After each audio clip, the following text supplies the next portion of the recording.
volta com o nosso programa Odonto Show e o nosso convidado é o Dr. Ricardo Carvalho, que está conversando com a gente sobre o assunto de DTM. Dr. Ricardo, dando continuidade às suas explicações sobre a DTM, existe alguma associação da DTM com alguma doença? Sim, as DTMs também podem ser provocadas por algumas patologias.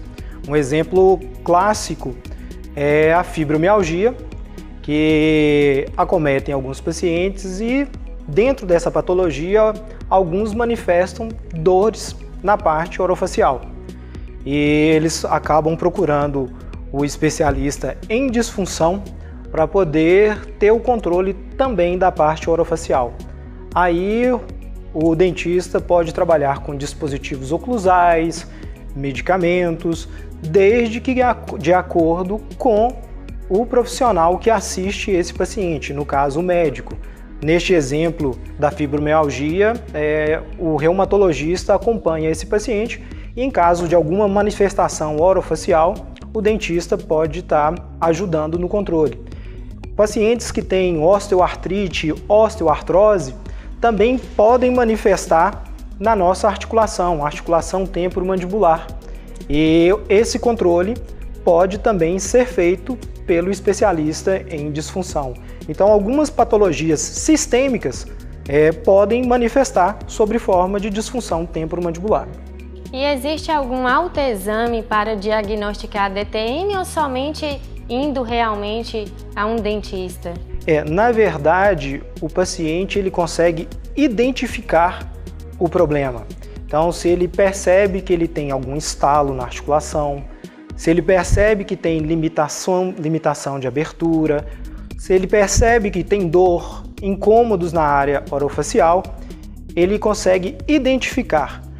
Aí o diagnóstico vai ser do profissional, do dentista. Então, o paciente consegue, não com o autoexame, mas entender e conhecer o seu corpo e saber que ele tem esses sinais e sintomas e assim procurar um profissional, capacitado para diagnosticar esses sinais e sintomas para ele entender e saber qual é a patologia, qual é o problema e propor o tratamento adequado. E quais são essas possibilidades terapêuticas ou tratamento que é feito?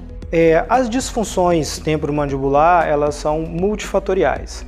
Então, várias causas podem fazer com que se manifeste uma disfunção neste paciente.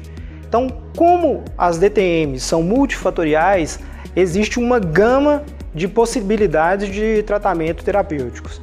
E aí a gente entra com os dispositivos oclusais, que são as placas, as famosas plaquinhas, tratamento fisioterápico, tratamento medicamentoso, orientação para os pacientes em relação à qualidade de vida e o próprio controle das disfunções.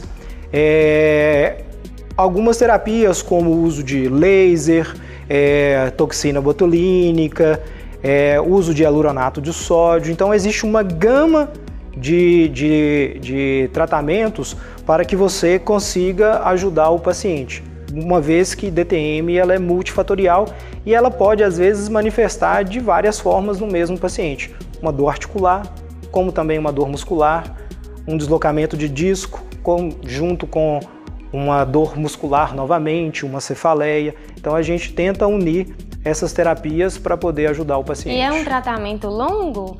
Geralmente sim, isso aí vai de cada problema do paciente e principalmente da adesão do paciente ao tratamento. Aquele paciente que consegue aderir ao tratamento, a gente consegue um bom resultado. O que vale é a gente ressaltar que DTM não tem cura. DTM sim tem controle. O que a gente tenta ajudar o nosso paciente é levar para ele ou ajudar com que ele tenha qualidade de vida. Na verdade, o mais conhecido como tratamento da DTM seria as placas? As placas é o tratamento mais difundido, mas as disfunções, os tratamentos das disfunções não restringem só as placas. Então, ele vai muito além das famosas plaquinhas. E doutor Ricardo, por quais são os fatores da DTM? É questão da idade, genética? A DTM, como a gente vinha falando, ela é multifatorial. Então ela tem vários fatores causais, ou fatores de risco, que a gente poderia denominar assim. Tem os traumas e microtraumas. De repente, uma pessoa que estava jogando bola e tomou uma cabeçada, ela pode desenvolver uma disfunção. Um microtrauma, que é o bruxismo, que nós falamos anteriormente, que é um dos fatores de risco, então pode provocar uma disfunção. Fatores genéticos, predisposições genéticas, os pacientes podem predispor a desenvolver uma disfunção. Fatores anatômicos, aqueles pacientes que têm uma predisposição devido à sua anatomia orofacial a desenvolver a disfunção. E DTM, ela é uma doença do mundo moderno. Ela é bem chamada, de doença do mundo moderno devido ao nosso estresse, ansiedade, preocupações. Então, os fatores psicossociais influenciam diretamente nas DTMs. Então, grande parte dos pacientes que nos procuram tem fator psicossocial envolvido em relação à disfunção. É a famosa somatização. Então, acaba descontando nos músculos da face, na articulação ou em outras regiões da parte orofacial a sua rotina, o seu dia a dia, as suas preocupações, que nós vivemos num mundo onde existem cobranças, onde a gente tem que render, onde a gente tem que produzir, onde temos que ser perfeitos. Então essas cobranças que a sociedade nos exige, acaba que vira um fator que pode influenciar numa disfunção. Sim, doutor Ricardo, só um momentinho, nós vamos para um rápido intervalo e voltaremos com a paciente que sofreu com a DTM.